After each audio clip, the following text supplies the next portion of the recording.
¿Ha notado usted cómo ha aumentado el crimen en todas las ciudades del mundo? Se manifiesta en tantas formas sorprendentes. Cierto día, un hombre muy enojado entró apresuradamente a la estación de policía. Alguien había entrado a su casa y se había llevado artículos valiosos. Pero había logrado avistar por un momento al ladrón y demandaba que la policía hiciera algo al respecto. Así que el oficial de policía lo llevó hasta un libro de fotografías de personas con antecedentes penales y le ayudó a repasarlas para ver si reconocía al ladrón. De pronto el oficial dijo: «Espere un momento». Retuvo con la mano cierta hoja y miró atentamente primero a la fotografía y luego a la cara de este hombre una y varias veces. «¿Es usted?», exclamó el policía. «Y dice allí que hay en pie una orden de arresto en su contra». Y sucedió que ese enojado propietario, que había irrumpido en la estación de policía demandando justicia, terminó sin querer identificándose a sí mismo como un criminal buscado.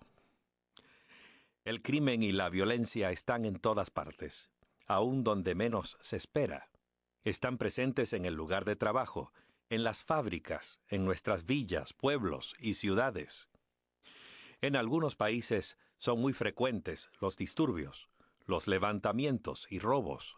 Las calles se han vuelto peligrosas. Las noticias en todo el mundo informan acerca de asesinatos, secuestros, bombardeos terroristas, asaltos, violaciones, robos, desfalcos, corrupción gubernamental. ¿Por qué va en aumento el crimen? ¿Qué hay detrás de todo esto? ¿Qué ha pasado con nuestro mundo? En el mundo occidental y en los países de mayor afluencia económica, ha surgido una nueva generación. Jóvenes escépticos y desafiantes que todo lo cuestionan. Dios está llamando a los adultos para que sean modelos para sus hijos. Los niños imitan el comportamiento de la sociedad que los rodea. ¿Quiénes serán sus ejemplos espirituales? Hay padres que hacen trampa en su trabajo o en el pago de sus impuestos. Madres que practican el aborto y parejas en que los dos se engañan entre sí. Los niños lo ven todo y los hogares rotos están dejando horribles cicatrices. ¿Quién va a inculcar el sentido del bien y del mal si los padres no pueden o no quieren hacerlo? Por supuesto, los padres no pueden dejarles toda esa gran responsabilidad a las escuelas. Muchas no enseñan o no apoyan los conceptos morales de ellos. Pareciera existir la noción de que ha pasado ya la necesidad de considerar a la Biblia como la norma moral. Hasta hay iglesias en la actualidad que enseñan tal cosa. Ya no tiene aplicación la norma de Dios con respecto al bien y al mal. Hasta dicen que los mandamientos han sido abolidos o ya no son relevantes, que son imposibles de guardar.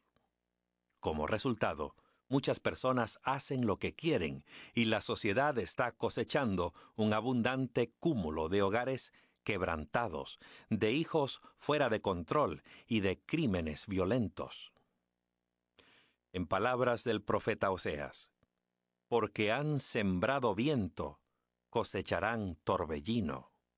Oseas 8:7. Pero debemos preguntarnos, ¿quién determina cuando una situación es buena o mala? ¿No son a veces el juicio moral de buenas personas imperfectas? Si no hay una norma fuera de nosotros mismos para hacer diferencia entre el bien y el mal, podríamos llegar a cualquier cosa. La Biblia nos recuerda, sin embargo, que no somos buenos jueces de lo que es bueno o malo. Hay un camino que al hombre le parece derecho, pero que al final es camino de muerte, dice Proverbios 16:25.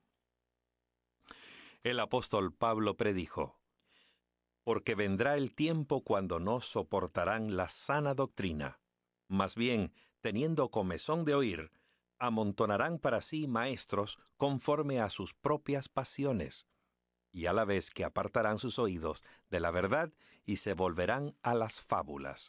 Segunda de Timoteo 4, versos 3 y 4.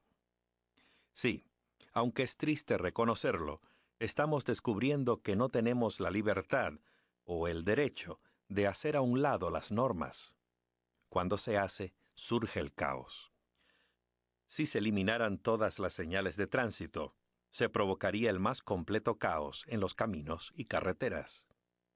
¿Cuáles son las normas para discernir entre el bien y el mal? ¿Podemos saber a ciencia cierta qué es bueno y qué es malo? Tiempo atrás, Dios nos dio la fórmula para una sociedad libre de crimen. Y si siempre se hubiera seguido, el crimen nunca habría existido. Todos estaríamos seguros y felices en cualquier lugar de este planeta. Cuando los israelitas acamparon junto al monte Sinaí, el Señor descendió para encontrarse con ellos y dijo: «Yo soy Jehová tu Dios, que te saqué de la tierra de Egipto, de la casa de esclavitud». Primero el Señor se identificó a sí mismo como su libertador de la esclavitud. Él era el que había partido las aguas del Mar Rojo delante de ellos. Él era el protector de Israel. En otras palabras, les estaba diciendo: «Me intereso en ustedes. Pueden confiar en mí». Entonces, pronunció su ley divina, con el fin de que el ser humano pudiera saber cómo vivir en paz y seguro, y que pudieran hacer diferencia entre el bien y el mal. Vamos a echar una rápida mirada a la lista de los 10 mandamientos que Dios mismo proclamó desde la cima del Sinaí. No tendrás otros dioses delante de mí. No te harás imagen, no te inclinarás ante ellas. No tomarás en vano el nombre de Jehová tu Dios. Acuérdate del día del sábado para santificarlo. 6 días trabajarás y harás toda tu obra, pero el séptimo día será sábado para Jehová tu Dios. Honra a tu padre y a tu madre. No cometerás homicidio. No cometerás adulterio. No robarás. No darás falso testimonio contra tu prójimo. No codiciarás la casa de tu prójimo. No codiciarás la mujer de tu prójimo, ni su siervo, ni su sierva, ni su buey, ni su asno, ni cosa alguna que sea de tu prójimo. Éxodo 20, versos 3 al 17. Mientras los israelitas escuchaban, se conmovieron profundamente. Si esa era la voluntad de Dios, estaban determinados a hacerla. Pero entonces, sabiendo lo olvidadizo del ser humano, escribió Dios con su propia mano los 10 mandamientos en 2 tablas de piedra. Éxodo 31:18.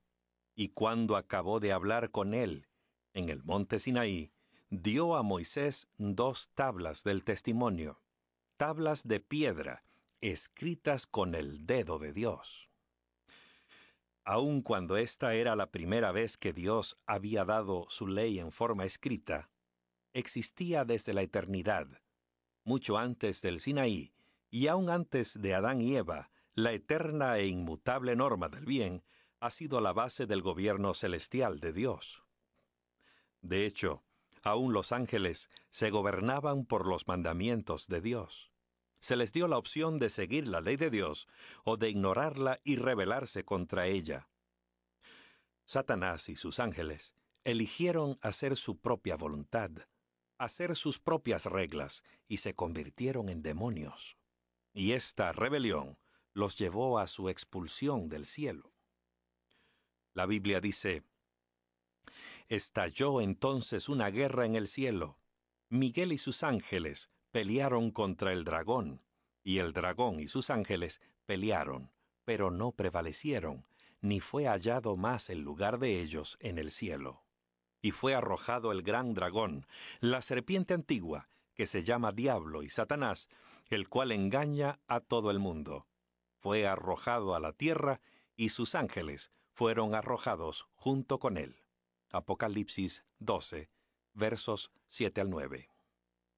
Pero hubo una gran compañía de ángeles que eligieron seguir a Dios y permanecer leales a su ley.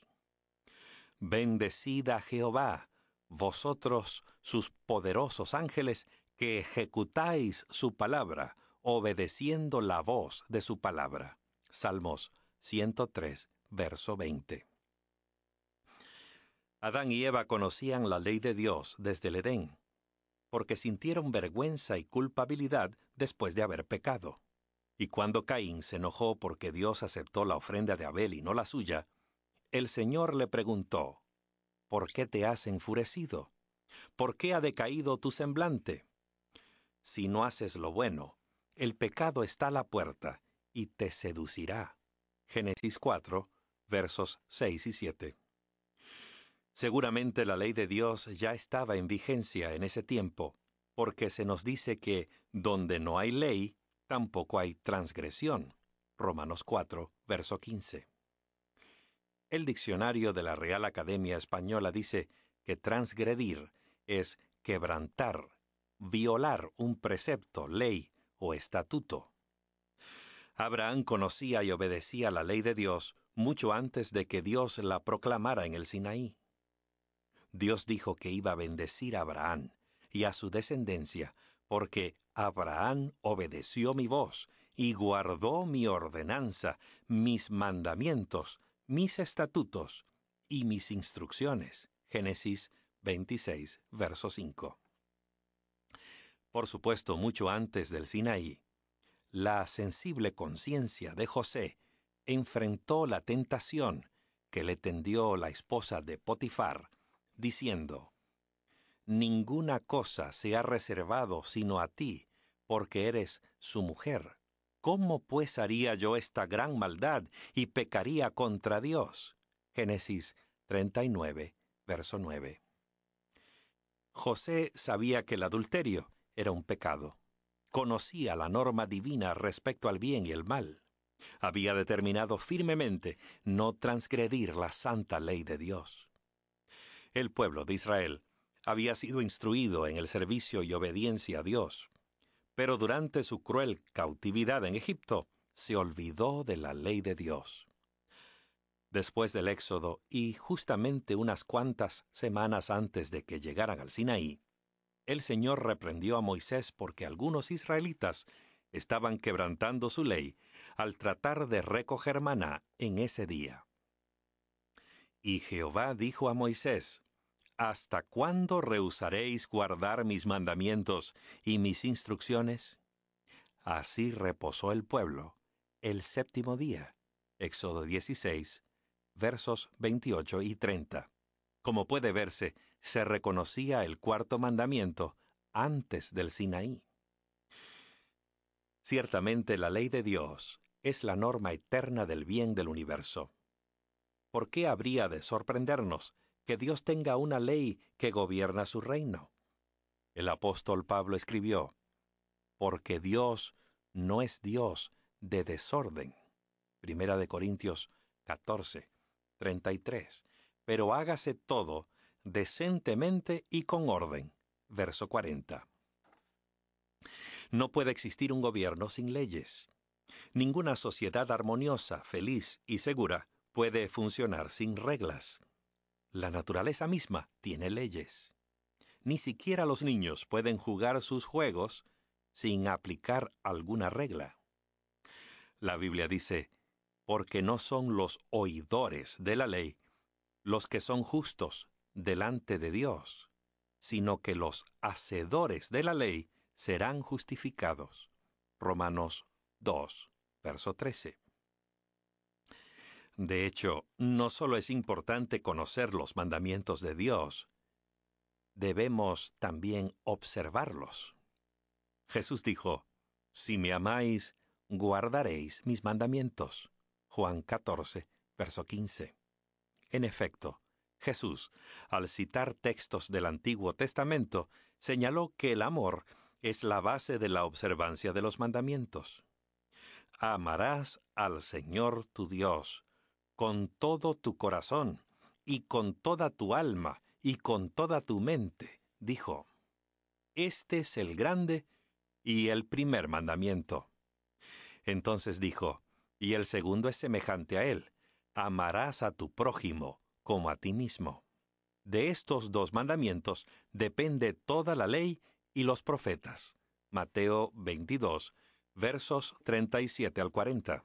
Si realmente amamos a Dios con todo el corazón, mente y alma, ciertamente expresaremos ese amor guardando los primeros 4 mandamientos. Dios será lo primero en nuestra vida. Reservaremos para Él toda nuestra adoración. Respetaremos y reverenciaremos su santo nombre. Estaremos ansiosos de acudir a una cita con Él cada sábado. Y si realmente amamos a nuestros semejantes como a nosotros mismos, seguramente respetaremos y honraremos a nuestros padres. Le asignaremos valor a la vida. Preservaremos la moral. Respetaremos la propiedad de los demás. Seremos honestos en nuestra relación con nuestros semejantes. No codiciaremos lo que les pertenece a otros. Las estadísticas revelan que se han expedido más de 35 millones de leyes para controlar la conducta. Pero en los 10 mandamientos, Dios en un solo código de conducta cubre realmente toda forma de comportamiento humano. Solo Dios podía haber escrito tan perfecta ley. La Biblia dice, la ley de Jehová es perfecta, restaura el alma. En guardar los mandamientos hay grande galardón. August Strong, versado en cuestiones bíblicas, escribió, la ley no es más que el trasunto de la naturaleza de Dios. Hoy diríamos, los 10 mandamientos son un perfil del carácter de Dios, un carácter que es inmutable. De esta manera, cualquier cambio en la ley de Dios ya no le permitiría continuar siendo perfecta, pero por serlo, jamás puede alterarse. Eso es lo que dijo Jesús. Pero más fácil es que pasen el cielo y la tierra, que se caiga una tilde de la ley. Lucas 16, verso 17. Pero dirá usted, siempre he pensado que los 10 mandamientos restringen mi felicidad, me atan. Nunca fue el deseo de Dios que su ley fuera una carga para el hombre o que le restringiera su felicidad. Por el contrario, Dios deseaba que fuera para toda persona un cerco de protección que la guardara del dolor y la culpa. Deseaba que su ley le asegurase a todos libertad y seguridad por donde quiera. Dijo el Señor, «Oh, si tuviesen tal corazón que me temiesen y guardasen todos mis mandamientos todos los días, para que les fuera bien a ellos y a sus hijos para siempre». Deuteronomio 5, verso 29. De la misma manera que colocamos un cerco o baranda en los puentes y caminos montañosos para protegernos del peligro, Dios nos ha dado su ley para protegernos y mantenernos dentro del camino de la vida. Pero hay otra razón por la que Dios le dio al hombre su ley. Por medio de la ley viene el reconocimiento del pecado. Romanos 3:20. El apóstol Pablo dijo, «Yo no habría conocido el pecado, sino por medio de la ley, porque no estaría consciente de la codicia si la ley no dijera, no codiciarás». Romanos 7:7. Se cuenta la historia de una princesa a la que sus súbditos le hicieron creer que poseía una belleza inigualable. Sin embargo, cierto día vino a su aldea un mercader y le vendió un espejo. Al mirarse en él, se horrorizó con la imagen que reflejaba y lo hizo pedazos. La ley de Dios es como un espejo, y como en el caso de la princesa, tal vez no nos guste lo que vemos reflejado, pero no va a cambiar nuestra condición, destruirla o ignorarla. La ley señala nuestros pecados. Es una guía que nos ayuda a disfrutar de una vida feliz y libre de culpa si seguimos sus instrucciones. La ley no puede darnos el poder de vencer el pecado ni de quitarnos la culpa. Ninguna cantidad de bien que hagamos puede borrar lo hecho en el pasado. ¿Cómo podemos entonces recibir el perdón? ¿Cómo podemos ser salvos de la penalidad de una ley quebrantada y la paga, que es la muerte?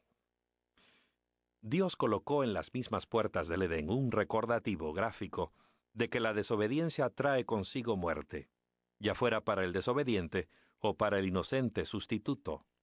Debía ofrecerse en sacrificio un cordero que mostrara la fe del pecador en el plan de Dios para salvar al hombre. Esta fue la forma en que Dios ayudó a Adán a comprender cómo iba a morir el inocente Hijo de Dios para satisfacer las demandas de la ley quebrantada. Cristo, el Cordero de Dios, recibiría el castigo del hombre y sufriría su muerte. Como usted ve, la ley no puede salvar a nadie del pecado. El apóstol Pablo dijo, porque si hubiera sido dada una ley capaz de vivificar, entonces la justicia sería por la ley. Gálatas 3:21. No es la ley lo que trae perdón y salvación, es la gracia de Dios. Solo a través del sacrificio de Cristo podemos lograr la vida eterna. Porque la paga del pecado es muerte, pero el don de Dios es vida eterna en Cristo Jesús, Señor nuestro. Romanos 6:23. No puede obtenerse la salvación por guardar la ley. Porque por gracia sois salvos, por medio de la fe, y esto no de vosotros, pues es don de Dios. No es por obras, para que nadie se gloríe. Efesios 2, versos 8 y 9. Entonces, si somos salvos por gracia, ¿quedamos libres para vivir una vida de desobediencia? Nunca. El apóstol Pablo escribió, ¿qué pues diremos? ¿Permaneceremos en el pecado para que abunde la gracia? De ninguna manera, porque los que hemos muerto al pecado, ¿cómo viviremos todavía en él? La salvación se ofrece a quienes desean ser salvos del pecado y quieren ser parte del reino de Dios. Hay quienes piensan que ya no se tiene que guardar la ley. Detengámonos un poco a pensar. Si no hay ley, no hay pecado, porque el pecado es la transgresión de la ley. Si no hay ley, no necesitamos la gracia, siendo que la gracia es la amante misericordia de Dios para quien ha quebrantado su ley. Si no necesitamos la gracia, tampoco necesitamos la cruz. Si no necesitamos la cruz, tampoco necesitamos un Salvador. Si hacemos a un lado la ley, hacemos lo mismo con el pecado, la gracia, la cruz y el Salvador. ¿Y cuánto necesitamos al Salvador, amigo que me escuchas? Él murió en la cruz para salvarnos por su gracia, a fin de pagar la deuda del pecado cometido al quebrantar su ley. En esto consiste el Evangelio. La gracia no invalida la ley de Dios. Por la gracia de Dios, deseamos guardar su ley. Si un preso que espera su ejecución recibe un indulto y queda libre, ¿significa eso que está libre ahora para vivir una vida desenfrenada y hacer lo que quiera? Por supuesto que no. Siendo que fue perdonado, debe sentir más que nunca la obligación de respetar las leyes del país. Otra cosa sumamente importante.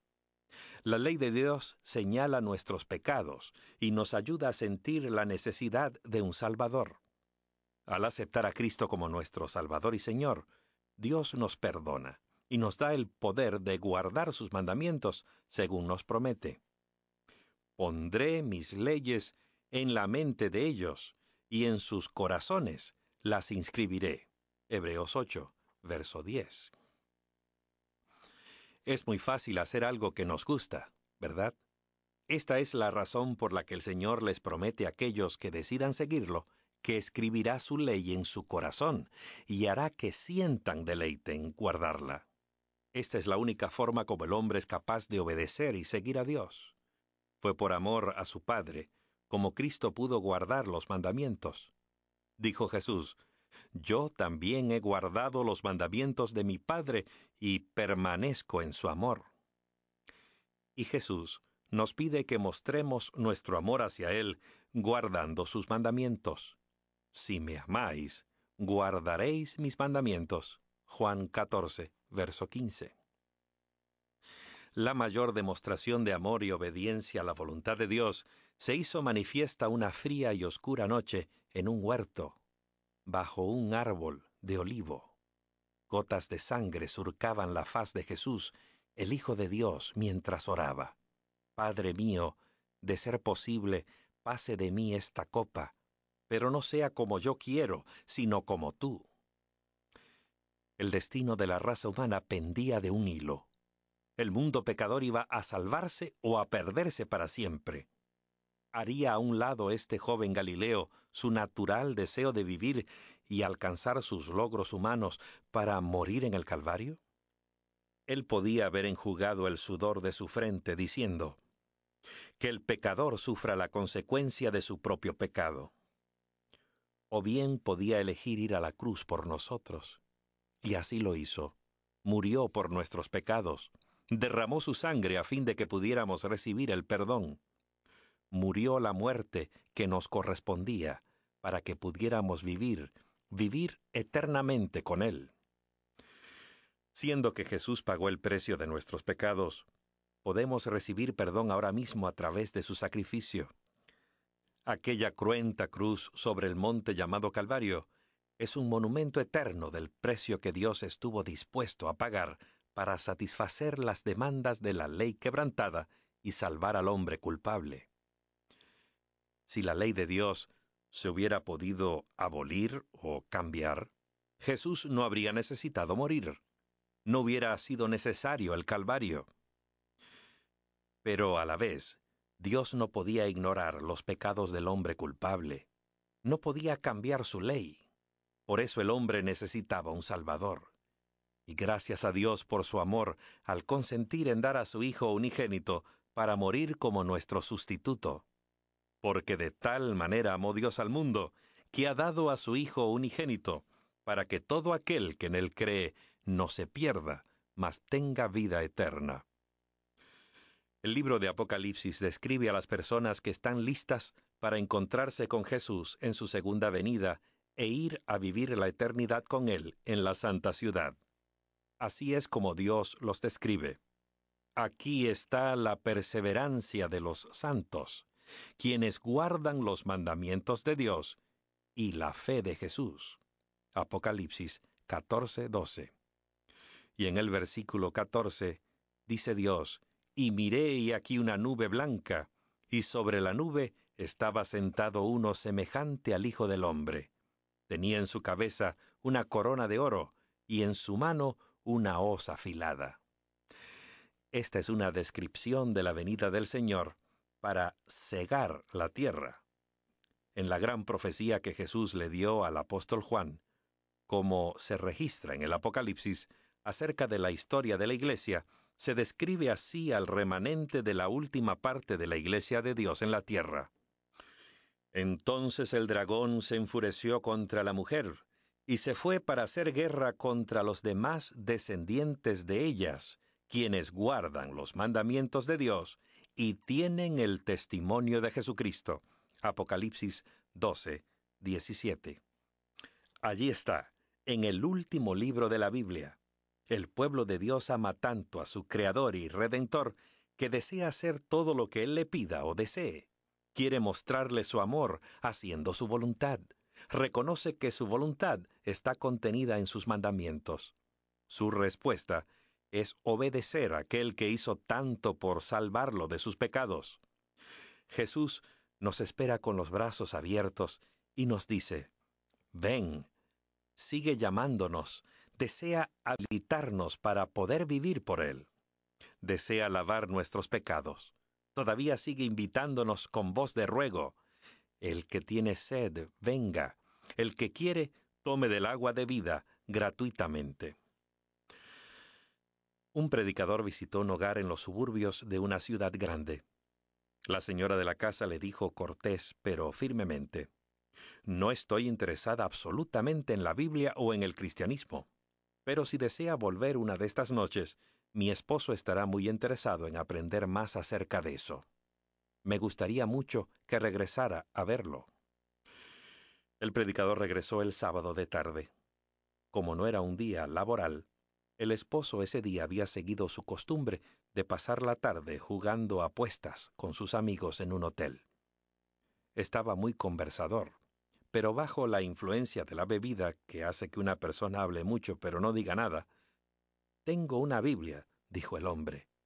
Tiene que ver mi Biblia. Mi madre me la puso en mi maleta cuando dejé mi casa para casarme. ¿Dónde está mi Biblia, querida?, le dijo a su mujer. Después de una larga búsqueda, lo único que se encontró fue un libro de oraciones, pero no la Biblia. Ahora bien, el alcohol era solo uno de sus problemas. Sus apuestos en los juegos eran igualmente destructivos. Además, él era un fumador inveterado. Esos y algunos otros hábitos habían agrandado una brecha abierta entre él y su esposa, que tenía listas las maletas para irse de la casa. Tenían planes de separarse. Las cosas estaban muy mal. Pero había en el corazón de este hombre un fuerte deseo por algo mejor que ni siquiera la bebida podía ahogar. El predicador hizo una cita para reunirse nuevamente con él el lunes de noche. Y allí comenzó una serie de estudios bíblicos semanales. Semana tras semana, al presentarse los temas de la palabra de Dios, el llamado de la cruz empezó a hacer su efecto. A través de su espíritu, Cristo estaba penetrando en otro hogar necesitado.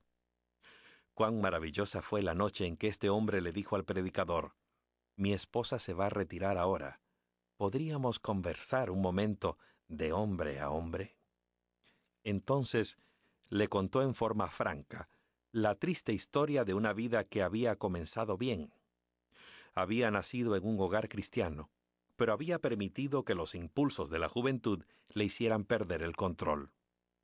Otro pródigo había emprendido el camino cuyas huellas conducen solo a aquel país lejano. Pronto olvidó la iglesia y también la Biblia. La única vez que mencionaba a Dios era a través de irreverentes juramentos. «Pero lo que quiero saber, señor predicador», dijo el hombre, «es qué es lo que me ha hecho.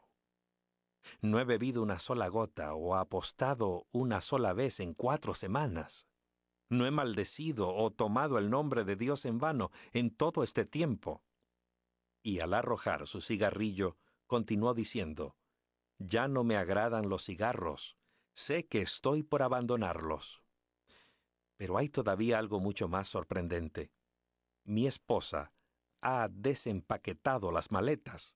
Lo hizo hace 3 semanas. Esta mañana me fue a acompañar hasta la puerta y por primera vez en años me despidió con un beso. Sí, realmente lo hizo. Cuán sorprendido estuve cuando me dijo sonriendo: «Me gusta este nuevo Jack». ¿Qué es lo que me ha sucedido? Seguramente tiene relación con nuestros estudios bíblicos los lunes de noche. El predicador contestó: «Personalmente no he hecho nada, pero creo que la Biblia puede explicarlo todo». Luego, abriéndola en 2 de Corintios 5:17, leyó: «De modo que si alguno está en Cristo, nueva criatura es. Las cosas viejas pasaron, he aquí todas son hechas nuevas». Lentamente, el nuevo Jack leyó el mismo texto. Una nueva criatura. Un nuevo Jack. Eso es, un nuevo Jack. Y si usted me hubiera conocido, predicador, eso es exactamente lo que soy esta noche. Sí, amigo que me escuchas, Jesucristo es el divino Hijo de Dios y solamente Él tiene poder para cambiar al ser humano. Este mismo Jesús desea cambiar tu vida también. Desea darte la gracia y el poder para que guardes su ley. Tal vez te sientas débil, pero Jesús es fuerte. Pese a lo que hayas hecho en el pasado, Jesús te perdonará y limpiará. Te dará su fuerza para vivir una nueva vida. No dejes que nada te detenga. Jesús te llama de regreso a casa. Dile: «Sí, Jesús, vengo a ti en este mismo momento».